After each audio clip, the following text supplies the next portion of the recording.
Black folks, the real reason why people did not want Jasmine Crockett to win, it isn't policy, y'all.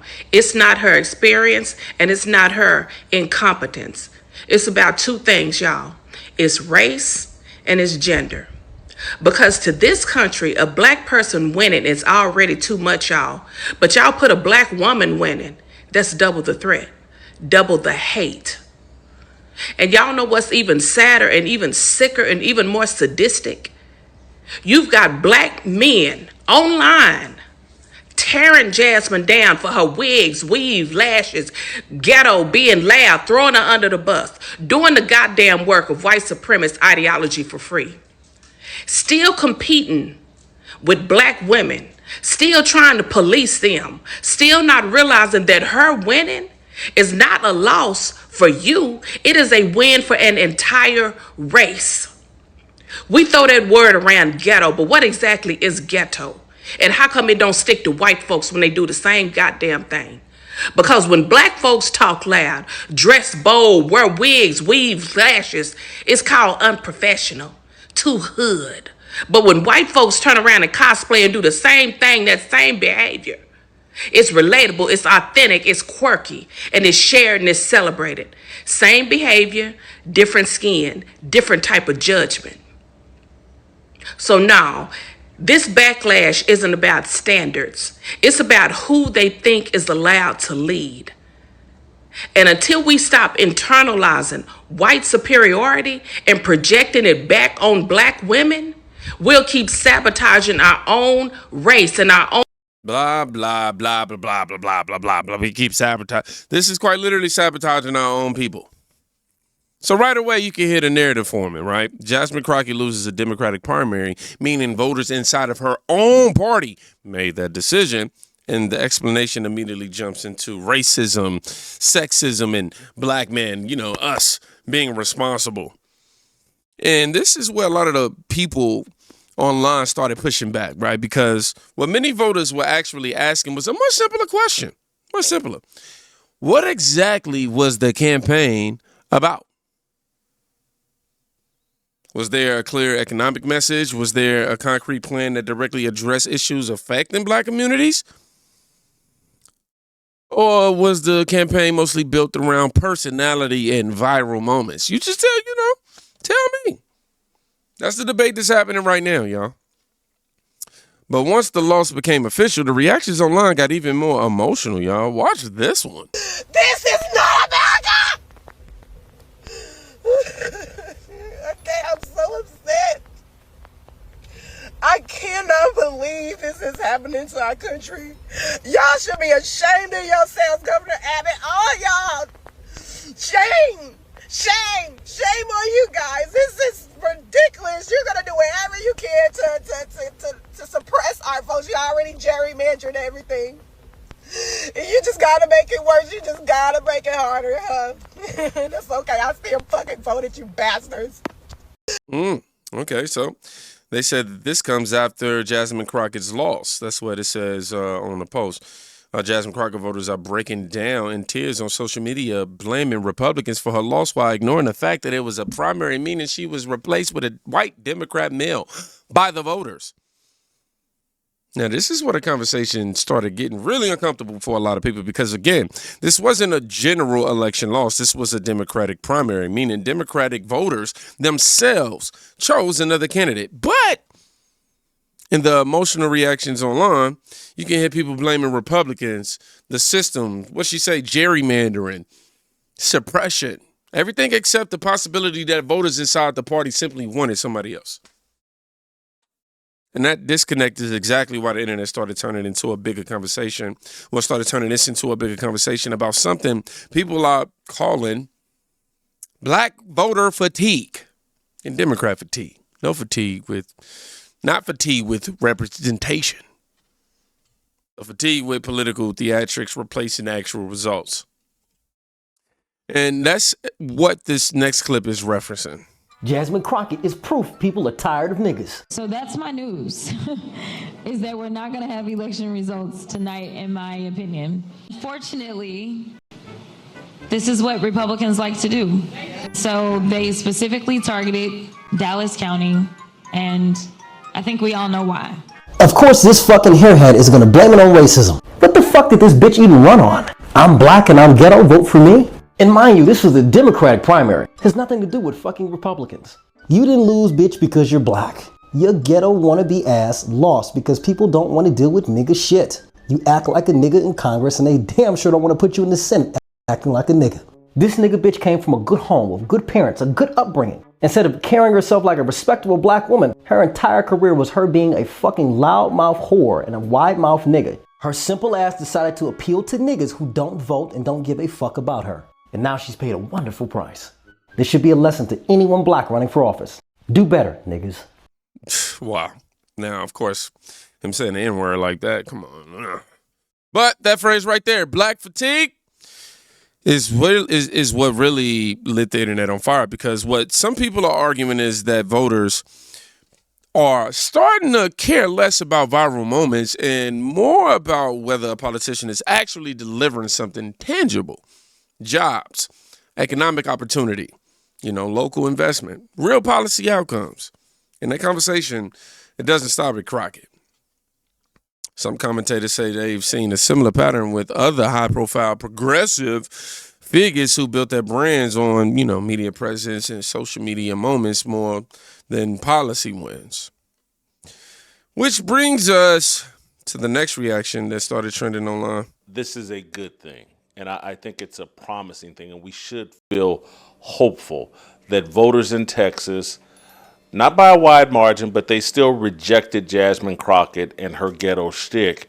And I think I'm going to tie it to the influence of commercial rap music is starting to wane in America. And I think in politics, this whole ghetto shtick that people are doing, that influence, that popularity, that influence is starting to wane in the political sphere. I do think there's enough Americans, black and white, that have had enough. This ghetto-ness, and we have to be tolerant of it. We have to pretend like it's a part of diversity, equity, and inclusion, and that's a part of some good thing that we're doing by allowing this ghetto-ness to influence our culture. I think America is over it. And so, yeah, I think Jasmine Crockett is done. I think Cori Bush is done. I think Jamal Bowman is done. I think moving forward, Americans are going to expect more from black politicians and black people than just, hey, show me how ghetto you are. I'm glad that's over. Yes. Now, that clip right there obviously sparked a massive debate. Some people agree with that criticism. Others say it crosses a line. But what's interesting is the broader point he's making about political style versus political substance. Are voters rejecting personalities, or are they rejecting a certain type of political branding that has dominated social media politics for the past decade? Because if you zoom out, you'll notice something else happening at the same time. More and more videos are popping up online showing black voters openly supporting Donald Trump. Y'all seen my video pinned at the top of this channel. If you haven't, go check it out. It's how I left the Democrat plantation.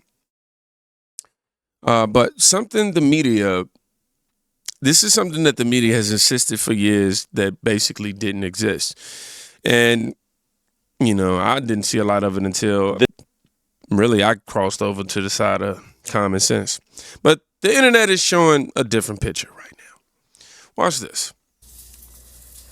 Yeah, Trump did his thing, and I support him still. Yes, I do. I still support my president because I've been hearing death to America for how long now? A mighty long time. And now we got a president with balls and say he's not going to take that shit. You're not going to say that shit and get away with it. Thank you, Mr. President. She's your girl, and you know I support you. Nobody should be yelling that shit and thinking they getting away with it for decades. Now we got a president, a man, a hard man in office. It's not taking that bullshit. Our safety come first. And yeah, anybody else next keep yelling death to America, and then you gonna see what the fuck you gonna get to. Cause we ain't having that shit. We got a real president in office. Now fuck around and find out. The FAFO. That right there is exactly why this conversation is getting so explosive, because the traditional political narrative has always been that black voters are politically monolithic, right? But social media is starting to show a very different reality. You've got people openly saying they support Trump's policies, others rejecting certain Democratic leaders, and the political establishment clearly doesn't know what to do with that shift yet. They don't. And just when you think the conversation couldn't get any more unexpected, the next viral clip takes this conversation global. Watch this. President Trump, big exit. Every member of President Trump cabinet, I'm grateful. I am so happy. I am so happy until I want to cry. President Trump, thank you for doing this for the people of Iran. Thank you. Thank you. Indeed, you are a leader of the world. Thank you. Indeed, God sent you this time. Thank you. Thank you for hearing the cry of the ordinary people in Iran. Thank you. President Trump, you have no idea how grateful we are as people of the world. Americans may not be grateful to have you, but we are. We are because of you today. Thank you. Mr. President, as an African, as an immigrant, I'm here to say thank you, Mr. President.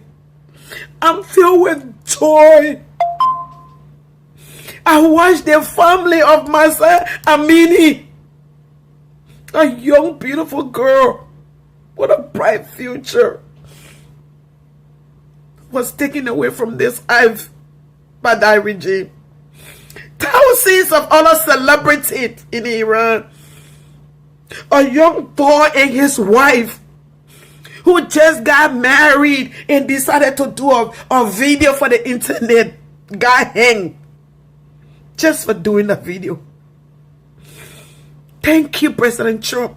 If the American people don't appreciate you, President Trump, I want you to know that the world appreciates you.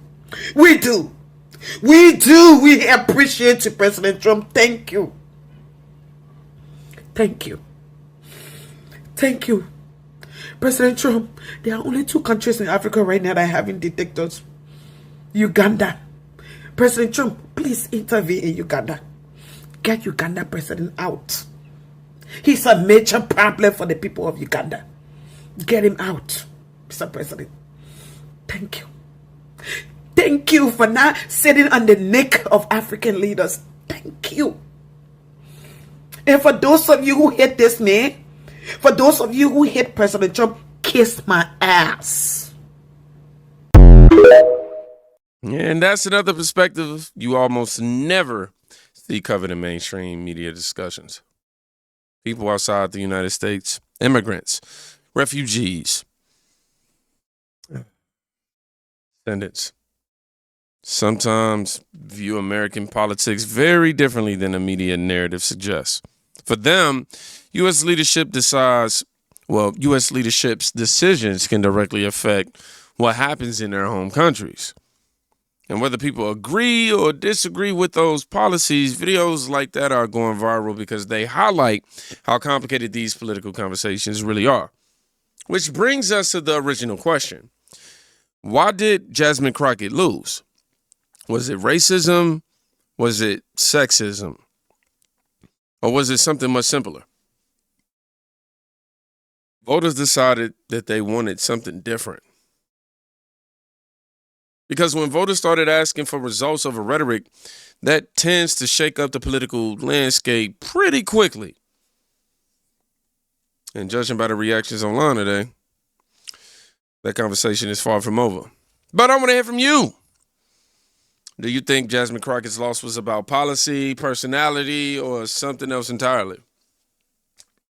Drop your thoughts in the comments. Let me know, because these reactions we're seeing online right now suggest this debate is just getting started. And something tells me we're going to be talking about this again very, very soon. So if you made it to the end of this video, I'll just say put FAFO, or I subscribed. Yeah, that's going to always be the alternative. Y'all be safe. Go check on somebody today. You can quite literally be saving their life. Peace.